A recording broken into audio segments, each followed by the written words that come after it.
Hi, I'm Nicky, NEFF Ambassador, and I'm going to show you how to use steam on your Vario Steam or full steam oven.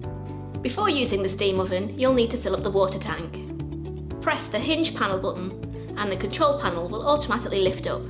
Push the control panel all the way up and remove the water tank, then fill it up to the fill line before reinserting it and closing the control panel. Now the oven is ready to use the steam program. You can use the full steam function to steam things like fish, vegetables or rice. If you're using Vario Steam, you can add steam to an existing cooking function by pressing the steam button and choosing the desired level of steam. I find Vario Steam is great for cooking joints of meat as it gives you a succulent, juicy roast. Once the program is finished, don't forget to empty the water tank so it's ready for the next time you need to use it.